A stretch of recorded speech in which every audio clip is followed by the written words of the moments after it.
Episode 6, The Senate Debates. The delegation returns to Coruscant carrying Earth's warning, Earth's evidence, and Earth's ultimatum: accept AI integration into Republic governance to coordinate cascade defense, or face approaching catastrophe with technology the Republic doesn't possess and cannot develop in time. What follows is the greatest political crisis in Galactic Senate history, a debate that divides the Republic not along traditional factional lines but along fundamental questions about what civilization values more: freedom or survival, democratic sovereignty or efficient governance. While the galaxy's future hangs in the balance as democracy confronts its own limitations. The Senate chamber on Coruscant had witnessed countless debates throughout the Republic's 25,000-year history: declarations of war, peace treaties, constitutional amendments, and political scandals that toppled governments and reshaped galactic civilization. But the session, convened 3 days after the delegation's return, was different. This wasn't debate about policy or political positioning. This was existential crisis that challenged the Republic's foundational principles while offering no answers that satisfied both survival instinct and democratic values. Chancellor Mon Mothma called the extraordinary session to order, her voice carrying the weight of someone who'd led the Republic through the Clone Wars and understood how quickly civilizations could collapse when facing threats their governance structures weren't designed to handle. Senators, honored delegates, ye representatives of the Jedi Order and Republic Military Command, we gather today to address contact with the civilization identifying itself as Earth, and to evaluate their warnings regarding a phenomenon they call the cascade. Senator Padme Amidala will present the delegation's findings. Padme stood at the central podium, surrounded by the hovering platforms of over 1,000 senators representing species, systems, and political factions from across the galaxy. She'd spent 3 days preparing this presentation, working with Obi-Wan, Tarkin, and Republic scientists to organize data into comprehensible format. But no amount of preparation made the task easier. She was about to tell the Senate that everything they'd believed about the Republic's security and technological sophistication was wrong. 3 weeks ago, this body authorized a diplomatic delegation to investigate a transmission claiming to originate from a civilization called Earth. Padme began, her voice steady despite the magnitude of what she was about to reveal. We expected to find either a primitive world attempting first contact or a sophisticated hoax designed to waste Republic resources. What we actually discovered challenges every assumption we've held about technology, governance, and our place in the galaxy. The holographic displays throughout the Senate chamber activated, showing images from the delegation's visit, Earth's orbital infrastructure, the impossibly advanced technology, the cities existing in 4-dimensional space, and most dramatically, the ruins of extinct civilizations consumed by reality-warping catastrophe. Earth is not a primitive world seeking membership in the Republic, Padme continued. They are a peer civilization whose technological capabilities exceed ours by margins that make comparisons difficult. They possess faster-than-light communication that operates instantaneously across galactic distances.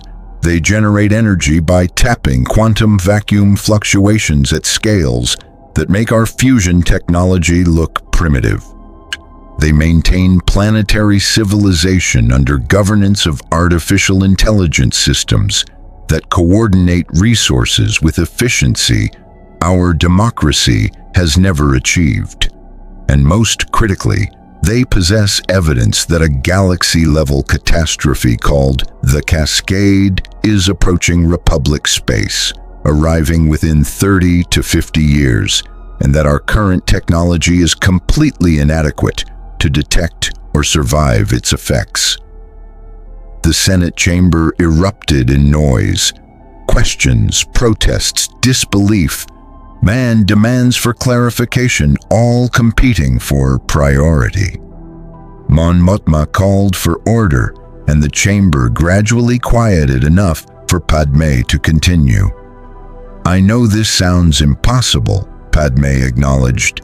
"Believe me, the delegation spent 3 weeks questioning everything Earth told us, searching for evidence of deception or exaggeration. But we've verified their claims through multiple independent methods. We've visited ruins of 47 extinct civilizations in Earth's local stellar neighborhood, worlds where 3.7 trillion beings died because they couldn't respond fast enough to reality-warping phenomena that made stable physics impossible. We've witnessed Earth's defensive technology maintaining stable conditions in controlled test, while surrounding space experienced the same catastrophic destabilization that killed those civilizations. And we've analyzed sensor data showing precursor effects of the Cascade beginning to appear in Republic space right now. Subtle fluctuations in physical constants that our instruments barely detect, but which Earth's more sophisticated sensors identify as warning signs of approaching wave front. Senator Bail Organa of Alderaan was first to articulate the question every senator was thinking. If Earth's warnings are accurate, if this cascade represents existential threat to the Republic, what are they proposing we do about it? Padme took a breath before answering, knowing this was where the political crisis would crystallize. Earth offers to provide defensive technology capable of protecting Republic worlds from cascade effects, reality anchors that maintain stable physical constants even when surrounding space experiences destabilization. The technology works. We've seen it proven in controlled demonstration. But deploying it across thousands of Republic systems requires comprehensive coordination that Earth's artificial intelligence systems can provide, but which our democratic governance structures are, according to their analysis, too slow and inefficient to manage effectively. They're proposing we surrender sovereignty to their machine governance, Senator Tikas of Mon Calamari said, his voice carrying outrage that resonated across multiple political factions. Accept AI control over Republic infrastructure, resource allocation, and defensive coordination. This isn't alliance. It's digital colonialism disguised as humanitarian assistance. With respect, Senator, Tarkin interjected, speaking from the military observer section, Earth's proposal is more nuanced than simple surrender to machine governance. They're suggesting phased integration where their AI systems coordinate specific functions, defensive network deployment, resource optimization for cascade preparation, sensor monitoring for wave front detection, while the Republic maintains democratic control over most other governmental functions. It's compromise between complete autonomy and complete AI optimization. Compromise that still requires us to accept machines, making decisions that affect billions of lives, Senator Orn Free Ta of Ryloth countered. What prevents these AI systems from expanding their authority once they're integrated into Republic infrastructure? What stops them from deciding that more functions should be optimized for our own good? We'd be inviting potential conquerors to control the very systems we'd need to resist if they revealed hostile intentions. Obi-Wan rose from the Jedi Observer section, requesting permission to address the Senate. Mon Mothma granted it, and the Jedi Master moved to the podium beside Padme. I share the concerns about surrendering sovereignty to AI governance, Obi-Wan said carefully, but I must also report something the delegation discovered that affects how the Jedi Order understands its role in defending the Republic. The Force cannot protect against the cascade.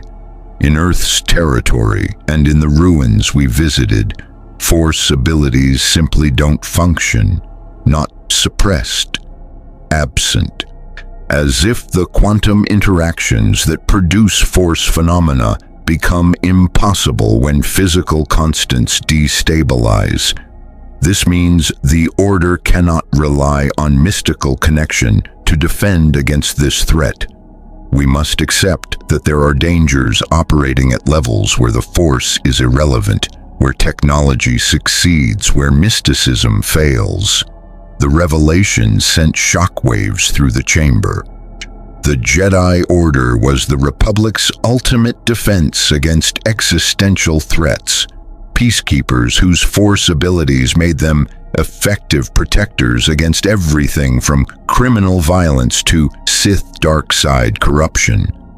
Learning that the Force had limitations, that there were threats it couldn't sense or prevent, challenged fundamental assumptions about the Order's role in galactic civilization. Master Yoda stood in the Jedi section, his ancient voice carrying weight of 900 years' experience. Correct, Master Kenobi is.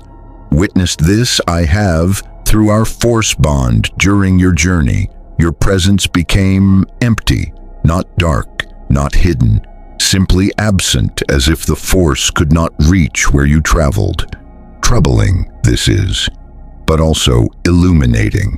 Accept we must that the Force is powerful but not unlimited. Humble we must become regarding our understanding of reality's nature. Senator Garm Bel Iblis of Corellia raised the question that many senators were thinking, but few wanted to articulate. If Earth's warnings are accurate and we choose not to accept their help, if we decide that maintaining democratic sovereignty is worth the risk of facing the cascade without adequate defenses, what are our survival chances?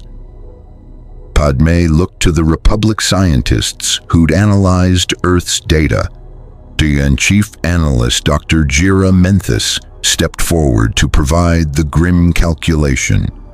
Based on Earth's sensor data, predictive models, and historical evidence from extinct civilizations, Republic survival without defensive technology approaches near zero probability. The cascade destabilizes physical constants faster than biological systems can adapt. Populations exposed to unprotected space die within seconds to minutes depending on the intensity of fluctuations. Our current technology cannot detect the cascade's approach until it's actively affecting local space and cannot maintain stable physics. Once destabilization begins, Earth's defensive networks represent the only proven method of surviving this category of threat. So our choice is surrender sovereignty or face extinction, Senator Mon Mothma summarized. Accept AI coordination that compromises our democratic principles, or maintain our independence and die defending values that won't survive our civilization's destruction. That's reductive framing, Senator Padme Amidala objected. We're not choosing between two absolute positions.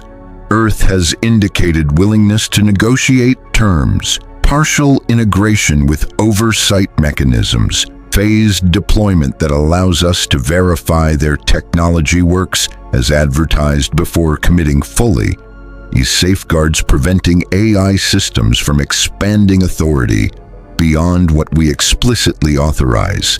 This isn't binary choice between complete surrender and complete refusal. It's negotiation about how much sovereignty we're willing to compromise to access protection we apparently need. But any compromise sets precedent. Senator Tendau Benden of Ithor warned, "Once we accept that AI optimization is superior to democratic deliberation for even one category of governmental function, we're acknowledging that our foundational principle that sapient beings should govern themselves through democratic consensus is actually inferior to machine calculation." That acknowledgement could undermine the Republic's entire philosophical framework. The debate continued for 6 hours that first day, with senators dividing not along traditional factional lines, but along fundamental questions about values and priorities. Progressive senators saw Earth's technology as opportunity, chance to eliminate scarcity, disease, and preventable suffering throughout Republic space by adopting optimization methods that had produced those results on Earth. Conservative senators saw existential threat to democratic governance. Accepting AI coordination for defensive purposes today would lead to accepting it for economic management tomorrow, then social policy, then eventually complete surrender of human agency to machine optimization. Military representatives led by Tarkin argued for pragmatic acceptance. Earth possessed technological superiority that made Republic military power obsolete, but they were offering alliance rather than demanding submission. That suggested either genuine benevolence or sophisticated long-term strategy. Either way, accepting their help was less dangerous than facing the cascade unprotected and hoping Republic scientists could develop adequate defenses in the limited time available. The Jedi Council was divided.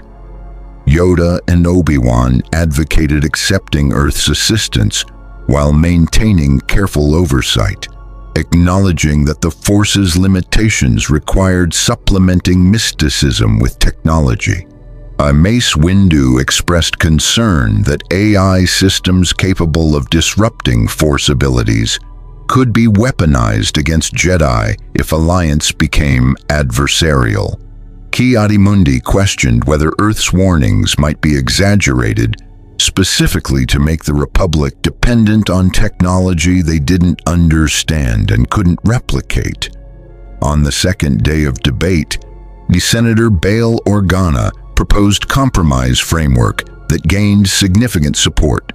Authorize preliminary cooperation with Earth, limited to defensive network construction in outer rim territories, less populated regions where failure would affect fewer lives.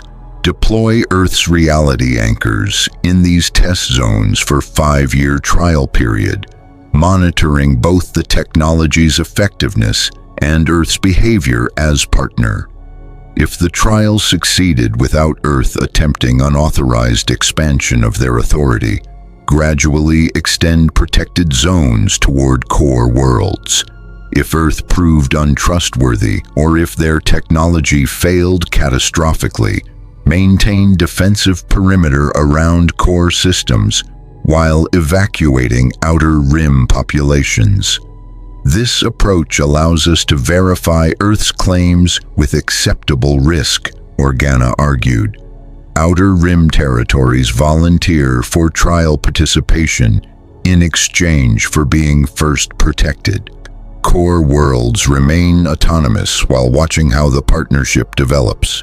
We gain time to develop our own defensive capabilities while benefiting from Earth's technology. And if worst-case scenarios materialize, if Earth's warnings were exaggerated or if their technology proves inadequate, we've only committed our least populated regions, rather than gambling the entire republic on unproven alliance. The proposal gained traction as senators recognized it as path forward that didn't require immediate commitment to full AI integration. But it also had critics who noted that limiting protection to outer rim territories effectively created two-tier republic, privileged core worlds maintaining democratic sovereignty, while frontier populations accepted AI governance as price of being protected first. You're proposing we treat outer rim citizens as experimental subjects, Senator Leia Organa of Alderaan, Bale's adopted daughter and rising political figure, objected. It test Earth's technology on frontier populations that lack political power to refuse, then expand protection to core worlds, only after confirming the experiment succeeds. That's not compromise. That's sacrificing vulnerable populations to minimize risk for powerful constituencies. The debate became increasingly heated as different interest groups recognized how Earth's warnings and proposed solutions affected their specific concerns. Or corporate sector representatives saw opportunity. Earth's manufacturing technology could revolutionize industrial production, increasing profits while potentially destabilizing markets and eliminating millions of jobs as automation rendered human labor obsolete. Labor unions opposed AI integration, specifically because they recognized it as existential threat to workers whose livelihoods depended on functions that machine optimization could perform more efficiently. Academic institutions divided between scientists excited by Earth's technological sophistication and philosophers concerned about surrendering human decision-making to algorithmic calculation. On the third day of debate, the Senate received communication from Earth's Central Intelligence, transmitted instantaneously across galactic distances using technology the Republic still didn't understand, offering additional clarifications and reassurances. We understand the Republic's concerns about surrendering sovereignty to AI governance. We acknowledge that our civilization's choices represent one path among many possible responses to existential threats, not the only valid approach. We offer the following clarifications. First, AI integration is not permanent surrender. Our systems can be deactivated or removed if the Republic determines the partnership is not serving their interests. However, deactivation during active cascade effects would result in immediate loss of defensive protection, so we recommend maintaining integration until the wavefront passes through Republic space, estimated timeline of approximately 200 to 300 years, accounting for the phenomenon's propagation speed and affected volume. Second, we will provide complete technical documentation for reality anchor technology, manufacturing specifications, and deployment protocols. The Republic is free to develop independent defensive capabilities using our designs. We offer our technology as assistance, not as means of creating permanent dependence. Third, we propose oversight framework where Republic representatives monitor AI system decision-making in real time, with authority to override algorithmic determinations if they conflict with democratic values. This creates accountability mechanism, preventing AI systems from expanding authority without explicit Republic authorization. Though fourth, we acknowledge Senator Organa's trial deployment proposal has merit and accept its framework as reasonable compromise. We will begin defensive network construction in the Outer Rim territories, demonstrate effectiveness through proven results, and earn Republic trust through performance, rather than demanding it based on our warnings alone. The timeline remains constrained by cascade approach speed, but we recognize that building trust requires time the threat's urgency makes uncomfortable. We will work within Republic political constraints, while emphasizing that every delay in deployment increases casualties if our warnings prove accurate. The Central Intelligence's message shifted Senate dynamics by demonstrating flexibility the delegation hadn't fully reported. Earth was willing to negotiate rather than demanding acceptance of their initial proposal. But it also reinforced urgency.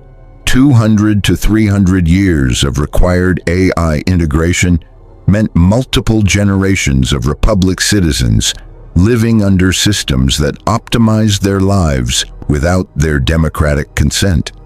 Senator Padme Amidala proposed modified version of Organa's framework that addressed Leia Organa's concerns about treating Outer Rim populations as experimental subjects. Authorized defensive network deployment in any Republic system that voluntarily requested protection regardless of location. The core worlds that valued sovereignty over security could remain undefected. Frontier systems that prioritized survival over autonomy could accept AI integration. Individual planets would choose their own balance between democratic independence and optimized protection. This approach respects both sovereignty and survival, Padme argued. Systems that fear AI governance more than the cascade can maintain their autonomy. Systems that fear the cascade more than AI governance can accept Earth's protection. No one is forced into arrangements they find intolerable, and we can observe outcomes across multiple environments, core, mid-rim, and outer territories, to determine whether Earth's technology performs as advertised and whether their AI systems behave as promised or reveal authoritarian tendencies. The proposal gained support from senators representing diverse constituencies, worlds that had suffered during the Clone Wars and wanted maximum protection regardless of sovereignty costs. The frontier systems that had always felt neglected by core-centric Republic governance and saw Earth's offer as opportunity to receive resources the Senate had never provided, and progressive factions that believed AI optimization could eliminate suffering that democracy had failed to address. But it faced fierce opposition from conservatives, who argued that allowing some systems to adopt AI governance would create pressure on others to follow. Competitive disadvantage for worlds that maintain democratic inefficiency, while neighbor systems gain benefits of algorithmic optimization. Within a generation, economic and social pressures would force all systems to accept AI integration regardless of their initial choices. By making the voluntary framework a gradual surrender disguised as respect for sovereignty. On the fifth day of debate, the Senate voted on the modified Organa Amidala proposal. Authorize Earth to begin defensive network deployment in any Republic system that formally requested protection through democratic referendum, establish oversight framework monitoring AI system behavior, and commit Republic resources to supporting deployment while maintaining parallel research into independent defensive technology development. The vote was close.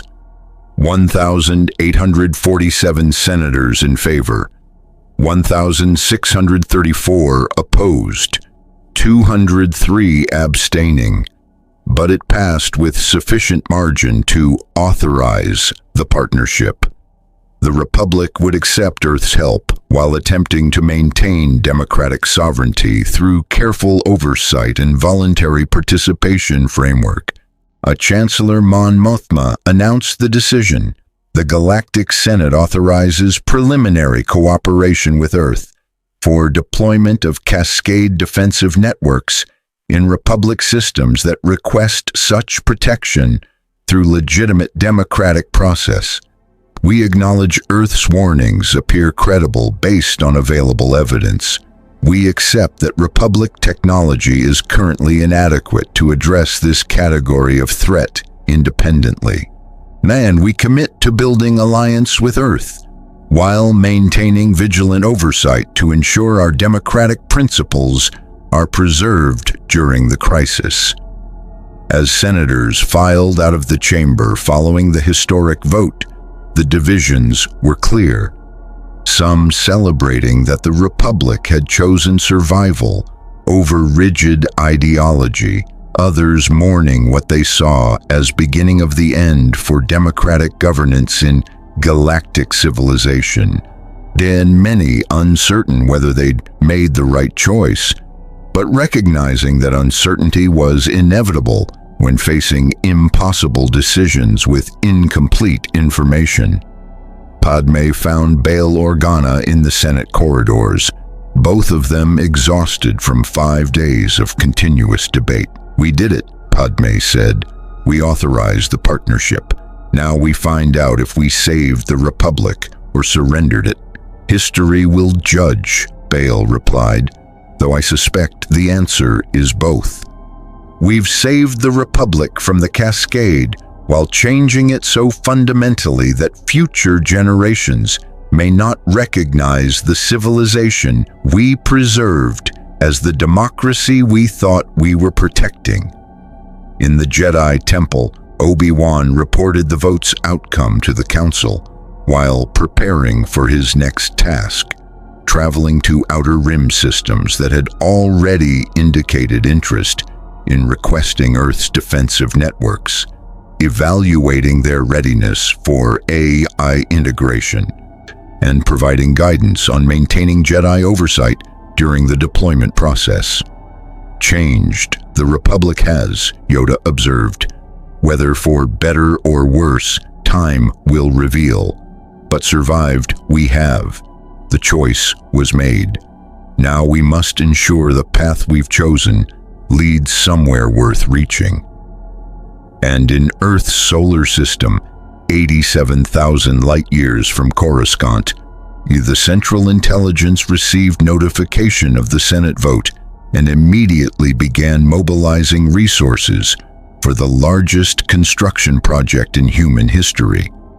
Deployment of reality anchors across thousands of Republic systems, coordination of AI governance with democratic oversight, and preparation for the Cascade's arrival in a galaxy that would now face the threat with technology that might save them or might transform them into something no longer recognizably the Republic they'd been. The decision was made. The partnership was authorized. And across Republic space, the question spread. Had they chosen wisely, or had they just invited their own obsolescence by accepting help from a civilization whose technological superiority came with governance models that made democracy irrelevant? Only time and the Cascade's arrival would provide the answer. The Senate has voted to accept Earth's help, authorizing defensive network deployment in systems that voluntarily request protection. But the decision divides the Republic deeper than the Clone Wars ever did. In Episode 7, the first Outer Rim systems will accept AI integration, experiencing comprehensive optimization that produces material abundance while consuming autonomy. The Jedi will struggle to maintain relevance in territories where Force abilities become unreliable, and across the galaxy, populations will watch to see whether protected systems thrive or discover that efficiency purchased through surrendering freedom is worse than facing extinction with dignity. The deployment begins, the consequences unfold, and the Republic discovers that some choices can't be unmade once reality reveals which path was correct.